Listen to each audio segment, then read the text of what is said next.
This episode is brought to you by Accenture. When your advertising operations fall out of sync, everything else follows. Spotify and Accenture are working together to reinvent the rhythm of ad sales, using automation, analytics, and smarter workflows to simplify campaign delivery and access better data across the business. The result? Less time spent on operations, more time connecting brands with the moments and fandoms that matter most. Learn more at accenture.com/Spotify. The new LinkedIn Hiring Pro can't undo your last hire. The human postponer. They were the master of one phrase. I'll circle back on that. But 3 months later, you are the one doing all their work and wondering how big that circle is. But LinkedIn Hiring Pro can take the hiring load off your plate by automating the hiring busy work from the initial job post to scheduling interviews. Hire right the first time with LinkedIn Hiring Pro. Post a free job today at linkedin.com/quality. Welcome to Holocron History, Star Wars Canon vs. Legends, where we take a deep dive into the Star Wars universe, such as characters, creatures, stories, and so much more. Hosted by Ben of Temeria and Kodojo.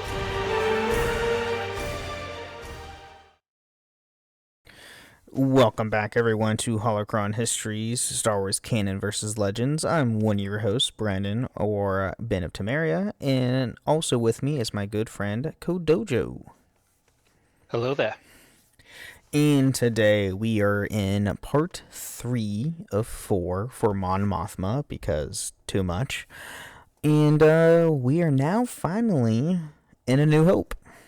Finally. Just about, yep. Yeah, so finally get to go into New Hope original trilogy info here. So if anybody's watched the original trilogy and know a little bit about this, but a lot of it also comes from Rogue One and also the comics. So, and I think some books. And season 1 and 2 of Andor. Or is that last episode? That was the last episode. Okay. Yeah, we're past Andor. This is like, okay. This is 1 BBY. So Mon Mothma became Chancellor and Commander-in-Chief of the Rebel Alliance. As leader of the Alliance, Mothma was privy to Operation Fracture, a secret operation to extract the scientist Galen Erso, so he could testify to the Imperial Senate regarding the existence of a planet-destroying superweapon called the Death Star. The Alliance had learned about the existence of the Death Star from a defecting Imperial pilot, Brodhi Rook, who had been captured by Guerrera's partisans. Yeah, good luck with testifying at the Imperial Senate. It's been dissolved. Yeah, and also good luck trying to get away from Guerrera. So... Yeah. So Operation Fracture involved the Alliance rescuing Galen's daughter, Jyn Erso, so the Alliance could make contact with Galen, or with Guerrera, and question Rook about the Death Star and Galen's location. The Alliance also needed Jyn to verify Galen's identity when General Davitz Draven objected to Jyn's presence on the Operation Fracture team due to her criminal and violent tendencies. Kettle calling the pot black. Right. Mothma considered that Jyn was essential to identifying Galen and pursuing him to testify in the Senate about the Death Star. While recognizing Jyn's criminal tendencies, Mothma argued that everybody, including criminals and outcasts, deserve a second chance. Technically, Mon Mothma was a criminal at this point in the Imperial eyes. This is true. This is very true. Mothma also supported General Draven's recommendation that Captain Cassian Andor be assigned to Operation Fracture, while describing him as one of the best and brightest rebel operatives. Mothma expressed concerns that rebel fighters like Andor had to grapple with doing terrible things in the course of their service to the rebellion.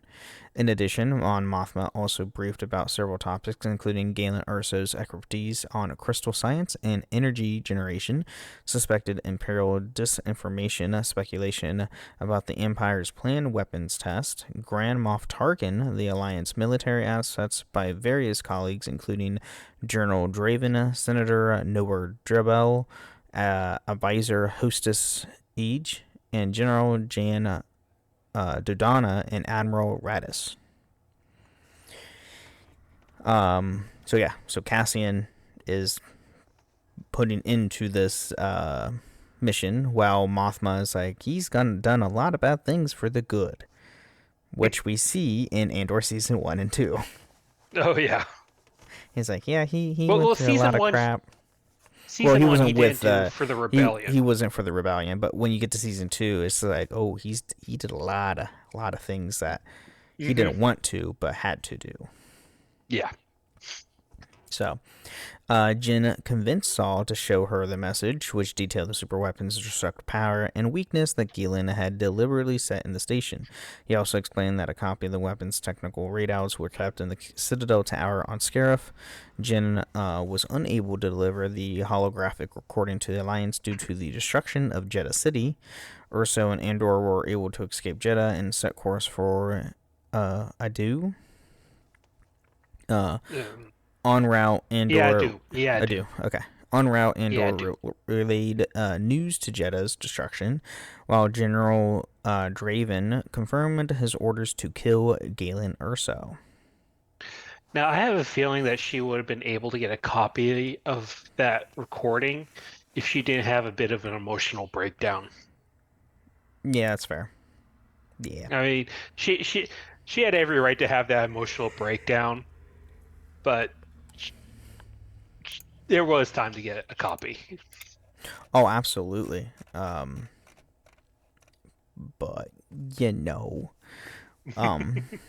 drama. Andor's U-Wing crashed on Adu because the planet's foul weather. The loss of contact with Andor and his team forced Draven to launch a mission to Adu, which succeeded at killing Galen Erso. Following the return of Andor's team to the Masasi, thank you, gosh. Base, Mothma led a discussion among the Alliance leaders regarding the future of the rebellion, despite knowing the full-scale war against the Empire was inevitable and wanting to escalate the fight. Mothma followed the recommendations of the Council and denied Jyn Erso permission to launch a mission to retrieve the Death Star plans. Mothma and Organa knew that the war was unavoidable and sought to bring as many allies to their cause as they could. While Mothma remained on Base 1, Organa tasked his subordinates and Leia to prepare to go to Tatooine. Yeah, I love that in that meeting. It's like high-level officials of the Rebel Alliance, and then there's Jyn Erso, who joined up forcefully about 3 days ago. Yeah. It was just a really weird scene. You got all these high-level officials of the Rebel Alliance, and then there's Jyn Erso. Mm-hmm. So Erso, Andor, and their crew disobeyed her orders and formed the Rogue One squad, which fired the opening shots of the Galactic Civil War at the Battle of Scarif. When Base 1 intercepted communications that there were rebel actions on Scarif, Mothma was walking with Generals Draven and Antok Merrick when informed. Mothma requested to speak with Admiral Raddus, but was told that he's gone to his vessel, the Profundity, yeah. And they were going to fight. Rogue One's actions led to the intervention of the Alliance fleet, which allowed the successful theft and transmissions of the plans to the Profundity and Leia's ship, the Tantive 4. Yeah, that was such a great sequence in Rogue One from beginning to end. Oh, yeah. The Battle of Scarif. Mm-hmm. We get that awesome Vader hallway scene. Yeah, dude. Yeah. I was like, when I first saw it in theaters, I was like, oh my god, I know what that is. I'm scared. It was terrifying. I was like, oh, yeah, that's not fun. So shortly thereafter, the Empire used the Death Star to destroy Alderaan, killing Bail and Bria Organa. With it, Mothma became the sole political leader of the Rebel Alliance, serving as its own chancellor throughout the Galactic Civil War. As the Rebel Alliance awaited Leia Organa's success or failure in delivering the Death Star plans, Mothma prepared multiple contingency plans and gathered intelligence resources. Due to the possibility that of Rebel assault on the Death Star would end in defeat, Mothma Mothma's survival would ensure the rebellion lived on. Her aide, Cian, accompanied her as she departed in a shuttle. Mothma was in the process of writing a surrender speech she may have to deliver to Emperor Palpatine and his empire when she received the news that the rebels had won. Yeah, it's almost considered, you could almost look at it as bad luck if you don't write a defeat surrender. speech. Yeah, just to be on the safe side. It's like, I'm going to write this knowing that we might lose. And of course, when she's writing it, she gets the news like, hey, we destroyed the Death Star. With nothing but fighters. Mm-hmm. What? Yep. One place good shot. And that's how we have, there's one specific hole in the Death Star that, is there. So if a proton missile goes down in an exhaust port that expels gas somehow, it blows the entire station. Yep. So and then we got the answer to, so why is there just a straight exhaust port with no webbing, no protection whatsoever? Well, they were tricked into it, essentially. Yep. And then what's really funny is if you ever watch the Family Guy version, there's when Stewie Vader is asking about, there's no weaknesses or anything to the Death Star, is there? It's like, no. He's like, wait, why hesitation? He's like, well, there is a little bit of a hole. It was designed by the architect, and if you shoot a photon torpedo down it, it explodes the entire station. It's like, what the hell? It's like, why? That's what the heck? And then it's like, well, it's only 2 meters wide. It's only 2 meters wide. It's like, that's no bigger than a womp rat. Yeah. God. Oh, I love when they did the Star Wars thing. The Family Guy Star Wars thing is hysterical. I mean, Family Guy alone has so many Star Wars references throughout the series. I love the Return of the Jedi. One is this: we're in a galaxy far, far away, but yet we had to change planes in Atlanta. Yeah. Mm-hmm. So, moving on. So, after the Battle of Yavin, in which Luke Skywalker, who had become a rebel pilot, destroyed the Death Star and prevented the annihilation of the Rebel Alliance, the Alliance debated trying to convince the Chico clan of Rhodia to join the rebellion, which is Rhodians, by the way. Mm-hmm. Mothma was unsure of the idea, but Akbar and Leia Organa agreed with it, and it was eventually decided they would send Skywalker on the mission. Mothma later sent Skywalker on a mission to retrieve logs of Imperial communications that were intercepted by several rebel cells along the shipwright's trace. So, Mothma was in direct contact with Luke, which is kind of cool. Yep. Well, I mean, the kid blew up the Death Star, one of the biggest super weapons the galaxy ever knew. Fair point.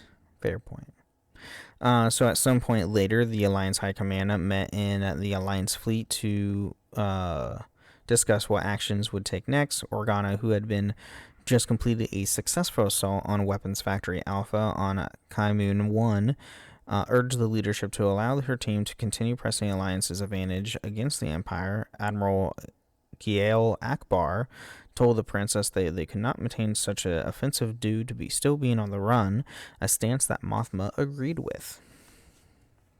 We gotta cut our losses here at some point. I mean, they also have to get some good rest, for crying out loud. Yeah. The Chancellor said that with the few resources that they had, must put towards keeping the fleet moving so the Empire could not find them.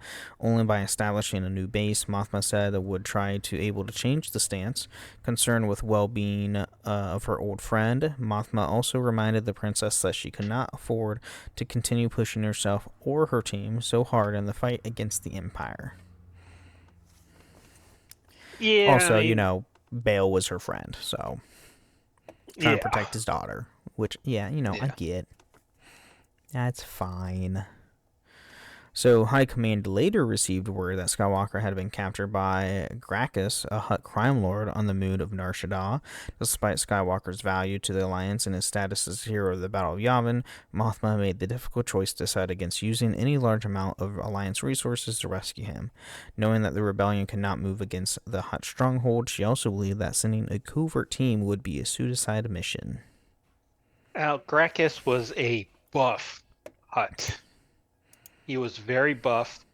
He had a ton of Force, Jedi, and Sith artifacts at his disposal. Oh yeah, he was a pretty big dude. Now wait till we see Jabba's son. Rhoda. Is that his name? Yeah. Rhoda? Okay. Yeah. Oh yeah, he's canon.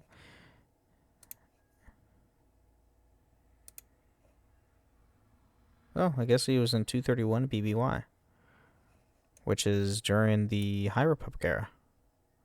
Who? Gracchus? Gracchus? Mm-hmm. No, he... Yeah, he has on his bio, it says 231 BBY. What? That doesn't make any sense, unless that's wrong. No.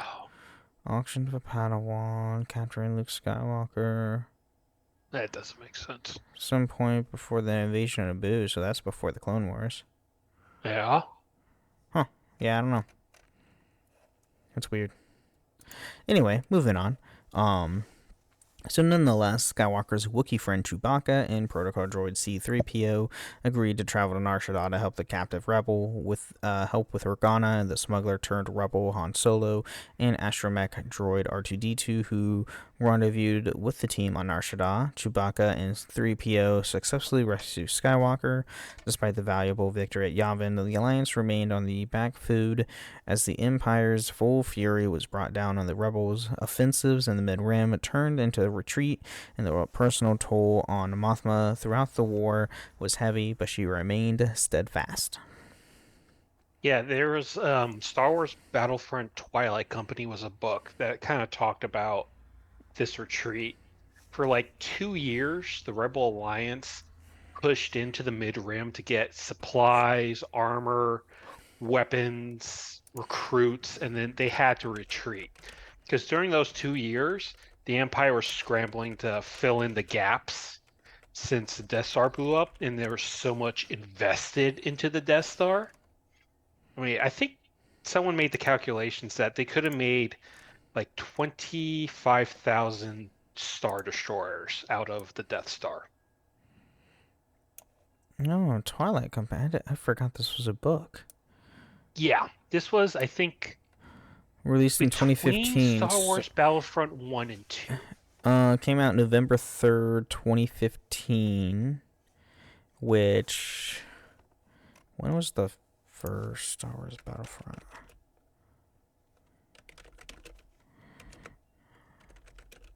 I think it came out just before Battlefront 2.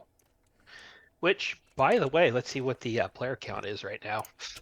Oh my god. Release date 2015. It came out literally 2 weeks prior to the first Battlefront. Oh, to the first Battlefront? It was 2 weeks prior before the first one.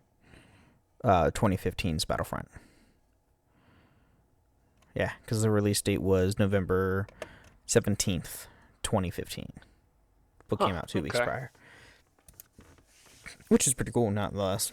So, and then after Alliance forces managed to shoot down Darth Vader onto the planet of Vrogas Voss during the battle, Mothma approved of Leia's request for a coordinated Alliance strike on the Sith Lord, stating that his capture was preferable but eliminating him was acceptable. Later, Mothma attended an Alliance High Command meeting in which Skywalker and Organa suggested the Alliance attempt to hijack an Imperial Star Destroyer in order to break the siege on Tureen 7. Mothma was skeptical of the plan but ultimately approved it due to Skywalker and Organa's reputation. Yeah, the Vargas Voss battle gave us the iconic line, where Vader is told you're surrounded, and he Oh replies, "All yeah, I'm yeah, it's the surrounded by comics. is fear and dead man." Oh yeah, that was so brutal. Like he's up. It's Vader against. I couldn't tell you Almost like a how company many. size, almost a company size of rebels. Yeah, there was at least probably close to 100 rebels, and he wiped them all out. Ew. And he was very this was his I gotta get Luke Skywalker face. I want him, Mm-hmm. I want him, I want him, I want him. Yeah. But well, yeah, at that point, let's take a quick mid break, thank our listeners and patrons, and we'll be right back. This episode is brought to you by Tidy Cats, here to level up your litter game with their new Performance Plus lineup. Your home is your happy place, your cats, VIPs. So when it comes to the litter box, excellence isn't optional. Choose from products that specialize in max power clumping, low tracking, or odor fighting so advanced, stink won't see it coming.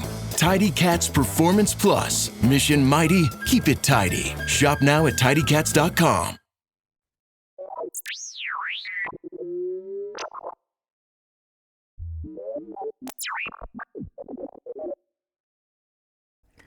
All right, welcome to the middle of the show. We're talking about everything podcast. Has nothing to do with the lore of Star Wars. Here, we want to thank all of our listeners and all of our patrons. Thank you all so much for supporting the show. And if you too want to support the show, you can go to patreon.com/holocronhistories, where you can get ad-free episodes or even join us once a month on the show itself. You can also support us on Apple and Spotify. Leave a 5-star review on Apple with some words or a nice Spotify comment. We'll read it out loud next time on the show, which we do have one from our part 2 of Mon Mothma last week, from Dylan, saying the Empire did use juggernauts on Hoth and still lost. Yeah, they did. That they did. Yeah. But, I mean, you could say they won on the Battle of Hoth because the Rebel Alliance didn't have to flee, but they also did lose at the same time. Yeah. It was it was more of a draw, I would say. But, yeah, no. They both lost. Yeah. Both sides lost a lot. On Hoth? Anyway, on Hoth. Yeah, because the Rebel High Command got away, which was the objective for the Empire. So, yeah, I call it a draw. And, Luke left. Han and Chewie and Leia all got away. Yeah. Luke went to Dagobah to train with Yoda, specifically. That's when he left. So, both sides had some loses, but, it's great. It's a draw.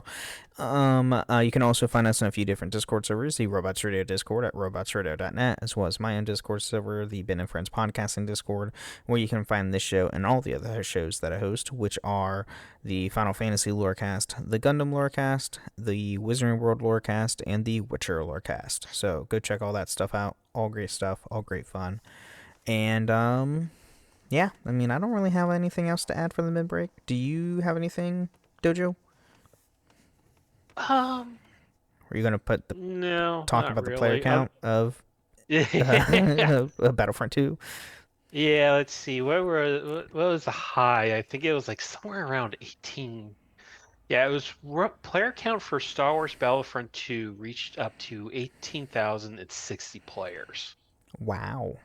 It's growing. The last time I saw it was like 16,000. So it's been up. It's gone up, and that's just on Steam. Everybody. That's not including console. Yeah. Yeah, they called it Battlefront Resurgence Day on May 24th, and it just shot up for like the next 2 days. Like God. Up. All right, well, with that being said, let's get back into more of Mon Mothma. This summer, say I do I am marrying a stranger. like never before. Am I crazy? It's a whole new Married at First Sight on Peacock. Thank God I woke up in love. With new experts, My name is Dr. Lisa. My name's Paul Brunson. more couples, This could be the start of a very successful marriage. and more surprises. Or maybe not. Everything is just not enough. You're a little bit crazy. I don't know what's gonna happen. I want my fairy tale ending. Married at First Sight, now streaming. New episodes Thursdays, only on Peacock. Choice Hotels get you more of what you value. Comfort Inn, it's calling your name. Save on the stay. Oh, and free waffles are yours to claim. Book direct at choicehotels.com.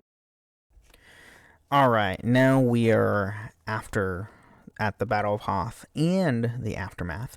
So as the Alliance focused on building their new Alliance High Command headquarters and Echo Base on Hoth, Chancellor Mon Mothma was presented on the Home 1 alongside Admiral Gail Akbar, General Crix Madine, and others when bounty hunter Belvent Valance provided the rebellion with plans of a shield generator that could withstand orbital bombardment. Yeah, Balent Vance is a bounty hunter that looks like a Terminator. He's Yeah, part I'm of the looking at him Bounty right Hunter now. I War don't- comics. Oh, that's why I think he's So ex-Imperial. he is. Let me see here. Yeah, he's ex-Imperial with a grudge, I guess. He was. Yeah, he was an Imperial. Yep. Originally, and then became bounty hunter, and then looks like left. Guess he was part of Vader's crew too. Interesting. Anyway, when questioned about the engineer who was supposed to bring them the plans, Valance informed them that he didn't make it and expected to be paid half of the credits he was owed.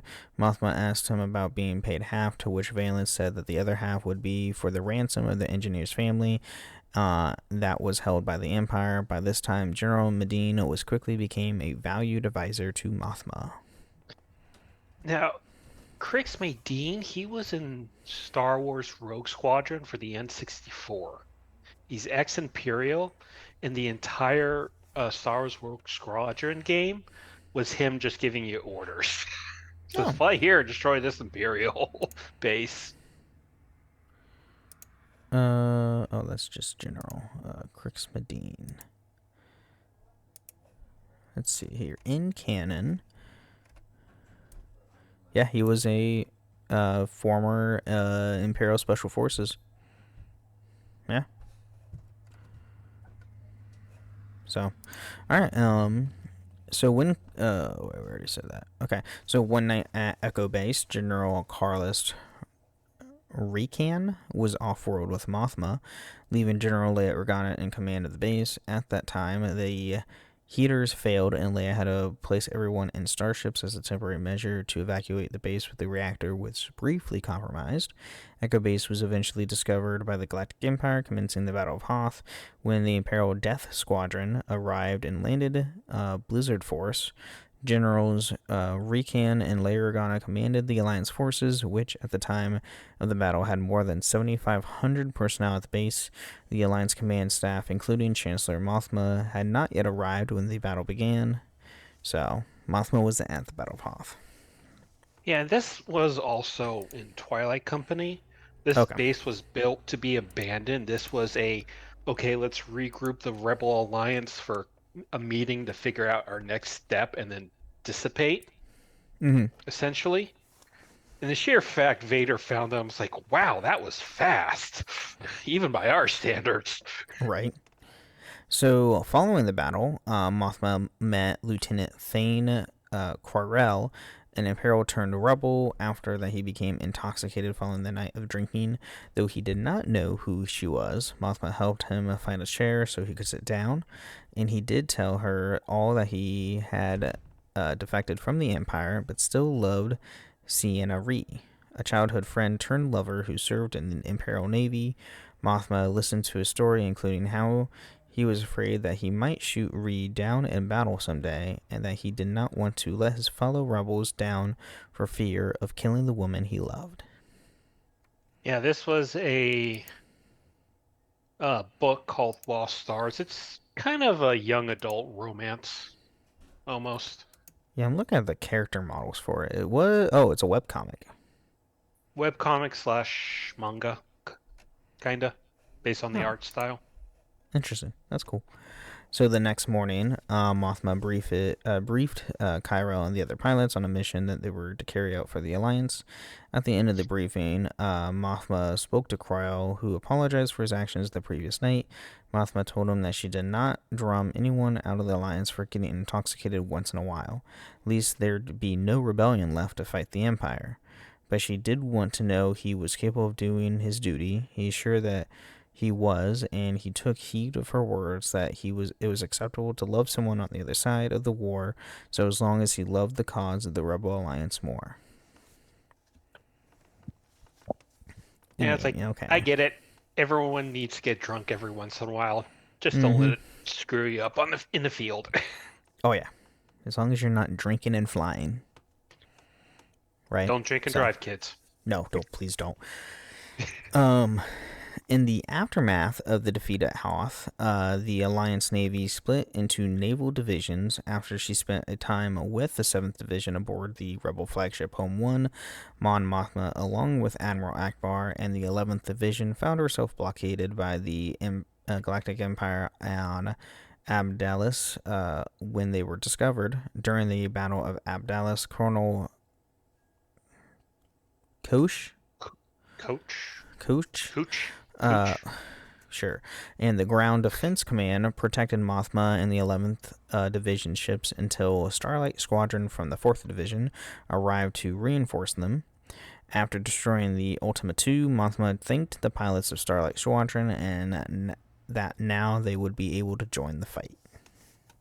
I think a lot of this just references in the comics at this point, I think. Mm-hmm. Yeah, because they do a lot in the comics. Yeah, oh, absolutely. And this is like, this is the webtoon comics. So, now getting to the second Death Star. So eventually Luke Skywalker decided to pursue a distress call from two individuals, Bevelin and John Melton, who claimed to be former Imperials. After rescuing them and their children, Skywalker learned that they had worked as double agents for the Empire and antagonistic Crimson Dawn criminal syndicate, and revealed that they had been stationed on a second Death Star that the Empire was building. Dun dun dun. I didn't realize Crimson Dawn was still a thing by the Return of the Jedi. Mm-hmm. They're still around, I think, after the fact too. Pretty sure. Are they? I'm pretty sure they are. So Skywalker then met with Mothma, General Syndulla, dun, dun, dun, dun, and Admiral Akbar, and told them who the Meltons were. Akbar was concerned about Crimson Dawn having spies within the Alliance, but Mothma was more interested in the news Skywalker had brought. When the Jedi in training revealed that the Empire was building another Death Star, a shocked Mothma declared that they had defeated the first Death Star, and they would defeat the new one as well. I love that conversation. Well, I'm concerned about Crimson Dawn having spies in us. Who cares about that? They're building Death Star 2.0. Let's focus on that. Let's stop the planet destroying superweapon first. Then we can figure out the spies. So, 3 years after the Battle of Yavin, Mothma desperately passed on the information provided to her from the Bothan spy net to her senior commanders and advisors. That what she told them about remained secret, as she knew that after the defeat at Hoth, news of the Death Star 2 mobile base battle station would shatter the Alliance. Knowing that the information leak was likely a trap, Mothma and her military advisors had no choice but to fully commit the Alliance in destroying the station and the Emperor.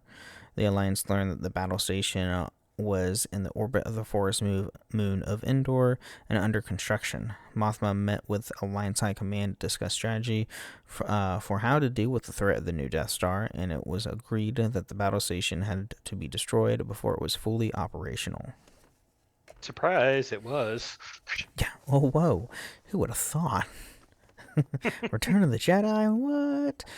So the leadership began planning for an assault on the Death Star 2 over Endor, but the Alliance fleet, in which had broken up following the rebellion's defeat during the Battle of Hoth, Mothma insisted that it break into smaller groups to avoid another disaster that the Empire could celebrate.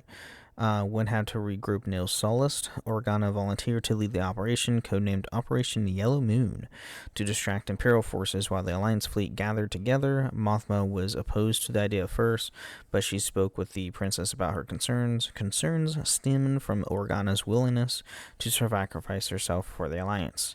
Although Medina provided the idea of training commando infiltrate teams to sabotage the station from within, Mothma did not want to delay, as she feared that the entire world would be destroyed before they were ready. Yeah, and she was right. It was a trap by the Emperor.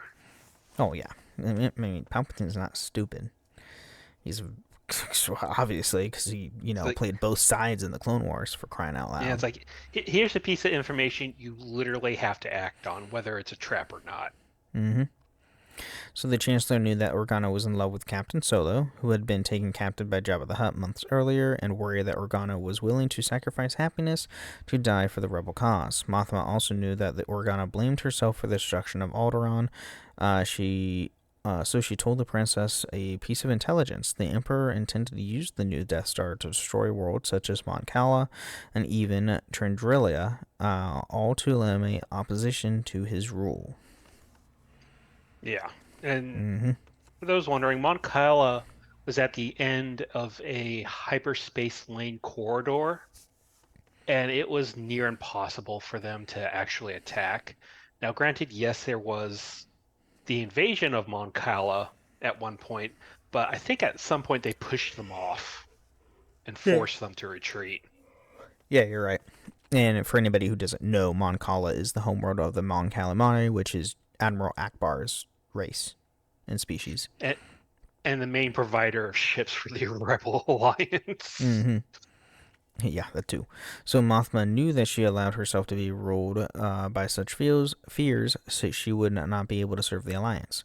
The Chancellor approved Operation Yellow Moon and urged her young friend not to deny herself an opportunity for love, a love not denied because of total devotion to the Alliance. Because of what happened to her parents and to Alderaan, Operation Yellow Moon was successful, and the Alliance fleet gathered near Solist. Now, I don't think that's the same fleet they actually use for the attack. Is it? That I don't know.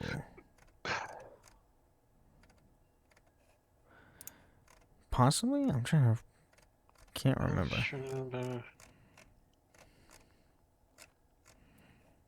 So, but, moving on, so when it was assembled, the High Command addressed Rebel forces aboard Home 1. The Rebel command ship and shared the existence of the second Death Star. Mothma also revealed that the Emperor himself was personally overseeing the completion of the station's construction. During the briefing, Admiral Akbar and General Crix Medine outlined the plan of attack. General Solo was picked to lead the ground assault, destroy the shield generator protecting the Death Star, while Organa, Chewbacca, and Skywalker volunteered to accompany him. Yeah. Obviously, this is in Return of the Jedi, the last part of the movie. So, after the briefing, Mothma spoke to Organa and expressed concern that the princess had volunteered for the mission, with Operation Yellow Moon and rescue of General Solo from Jabba the Hutt. Mothma feared that Organa was putting herself, a valuable member of the Alliance and future Republic that they hoped to build, at too great of a risk. Mothma shared a story of how, after the Empire's massacre on the Wookiee homeworld of Kashyyyk, she thought that diplomacy was dead, and she trained as a starfighter pilot in order to fight against the Empire. She realized, however, that she would have helped to win a battle. She could contribute more as a leader of the Alliance, despite Mothma's concerns, which the princess understood. Organa felt it was her destiny to be part of the Battle of Endor and chose to accompany the rebel forces to the Forest Moon. I think this was Mothma being worried that she wouldn't have any political allies once the New Republic was established. Right. Because we don't really know all the politics behind the Rebel Alliance.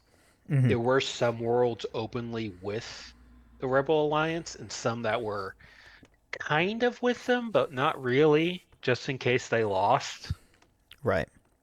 So I think she was more concerned about the political aspect of Leia rather than Oh, absolutely. the general. So, before the Alliance fleet left for Endor, Mothma's ship departed so she could be taken to a safe location.